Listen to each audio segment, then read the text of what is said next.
তামান্না বিনতে ফারুক লিখেছেন, স্ত্রী অসুস্থ হলে অনেক স্বামী তার চিকিৎসা পূর্ণ না করেই তালাক দিয়ে অন্যত্র বিবাহ করেন।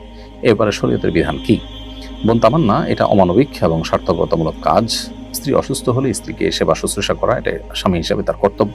ঠিক একইভাবে স্বামী অসুস্থ হলে স্ত্রী স্বামীকে সেবা শুশ্রূষা করা তাদের কর্তব্য পরস্পরে। এখানে যদি স্ত্রী অসুস্থ হওয়ার কারণে স্বামী তাকে ফেলে অন্য কাউকে বিয়ে করেন কিংবা তাকে তালাক দিয়ে দেন, তাহলে সেটা এক প্রকার অন্যায়। কারণ অসুস্থতা এটা আল্লাহ তাআলার তরফ থেকে হয়ে আসে। অতএব স্বামী হিসাবে স্ত্রীর পাশে থাকাটা এটা আমি বেশি গুরুত্বপূর্ণ।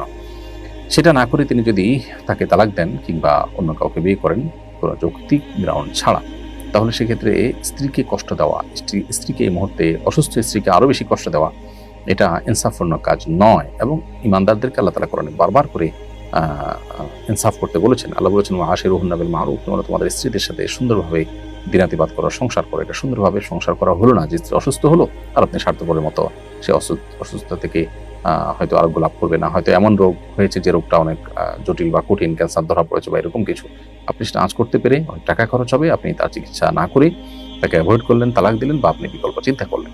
এটা না করে আল্লাহর উপর তাওয়াক্কুল করে চিকিৎসা করা উচিত। একই কাজ অনেক স্ত্রীও করেন, যে স্বামী হয়তো বড় কোনো রোগে ধরা পড়েছে, তখন তার কাছে ডিভোর্স নিয়ে তিনি অন্য কোথাও বিয়ে বসছেন। এটাও স্বার্থপরের মতো কাজ, মুসলিম সুলভ কাজ নয়। আল্লাহর উপর তাওয়াক্কুল করতে হবে। পৃথিবীটা খুবই সংক্ষিপ্ত, জীবনটা খুবই সংক্ষিপ্ত। অতএব এই ক্ষণস্থায়ী পৃথিবীতে সংক্ষিপ্ত জীবনে আপনি শান্তির আশায় এমন কোনো কাজ করবেন না যেটা আপনার আখিরাতকে নষ্ট করবে, অন্য মানুষের বদদোয়া আপনি পাবেন। সেটি আমাদের খেয়াল রাখতে হবে। হ্যাঁ, স্ত্রী যদি অসুস্থতার কারণে দীর্ঘদিন অসুস্থ থাকেন, এর ফলে স্বামী যদি তার চরিত্র হেফাজত করার ব্যাপার এবং প্রশ্ন ওঠে, স্ত্রীর দ্বারা সেটি যদি না হয়, তাহলে সেক্ষেত্রে তার চরিত্র রক্ষা করার মতো আপনার স্পর্শকাতর প্রয়োজনকে কেন্দ্র করে যদি তার বিকল্প কোনো পথ না থাকে, দীর্ঘদিন ধরে এভাবে চলতে থাকার কারণে তিনি অন্যপায় হয়ে অন্যত্র বিয়ে করেন, আরো জনকে বিয়ে করেন, তাহলে সেটা কিন্তু অন্যায় হবে না। অর্থাৎ পুরো বিষয়টা পরিস্থিতি পর্যালোচনা করে তারপরে দেখতে হবে যেটা কতটা ন্যায় অন্যায়। তবে সন্দেহাতীতভাবে স্ত্রী অসুস্থ হলে তাকে তার ব্যবহার করা, বহন করা স্বামীর উপর কর্তব্য, ওয়াজিব, সেটা তাকে করতে হবে। এরপরে প্রশ্ন হলো, আমি একটা হাসপাতালে ইনভেস্ট করেছি, সেখানে অনৈসলামিক অনৈতিক কিছু কাজ হয় বলে আমি জানি, কিন্তু এই কাজগুলো বন্ধ করা বা নিষেধ করার মতো একক ক্ষমতা আমার নেই, সেখান থেকে প্রাপ্ত মুনাফা আমার জন্য হালাল হচ্ছে কিনা?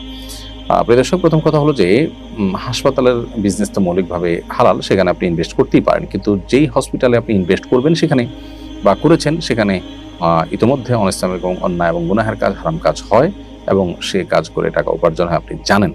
এরকম হলে সেখানে আপনি আপনার ইনভেস্ট না রেখে সেখান থেকে আপনি বেরিয়ে আসা কিংবা সেটাকে সংশোধন করার উদ্যোগ নেওয়া উচিত। আপনি বলেছেন যে সেটাকে সংশোধন করবার সক্ষমতা আপনার নাই, আপনি তাদেরকে আল্লাহর জন্য সতর্ক করবেন এবং বিনয়ের সাথে তাদেরকে দাওয়াত দিবেন তারা যেন হারাম থেকে সরে আসে। আর পাশাপাশি তাদেরকে যদি আপনি সরাতে না পারেন, তাহলে নিজে আপনি সেখান থেকে সরে আসবেন, কারণ আপনার টাকা দিয়ে কোনো হারাম উপার্জন হবে সেটি ইচ্ছাকৃত এবং জেনে শুনে আপনি অনুমোদন দিতে পারেন না। যদি কোনো কারণে সেখান থেকে ইনভেস্ট তুলে আনাটা আপনার জন্য টাফ হয়, জটিল হয়, কঠিন হয়, তাহলে সেক্ষেত্রে যতদিন পর্যন্ত আপনি এটা তুলতে না পারছেন ততদিন পর্যন্ত আনুপাতিক হারে যে পরিমাণ হারাম উপার্জন হয়ে থাকে কোম্পানি, সেখান থেকে আপনার ভাগে আনুপাতিক যেটুকু আসে সেটুকু আপনি সাদাকা করে দিবেন, সেটুকু আপনি ভোগ করবেন না এবং আপনি দ্রুততার সাথে এখান থেকে সরে আসার চেষ্টা করবেন।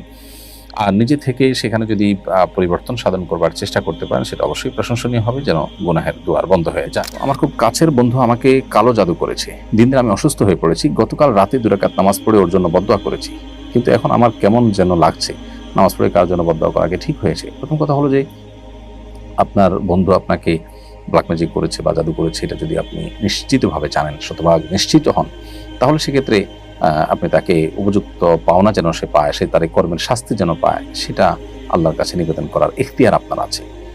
এটা হলো প্রথম কথা। দ্বিতীয় কথা হলো, যদি সে আপনার কালো জাদু করেছে এরকম কোনো নিশ্চয়তা আপনার কাছে না থাকে, বরং শুধু ধারণা হয়, ধারণার ভিত্তিতে আপনি তার জন্য আসলে বদদোয়া করা, অকল্যাণ কামনা করা কিংবা তাকে খারাপ মনে করার কোনো কারণ নেই।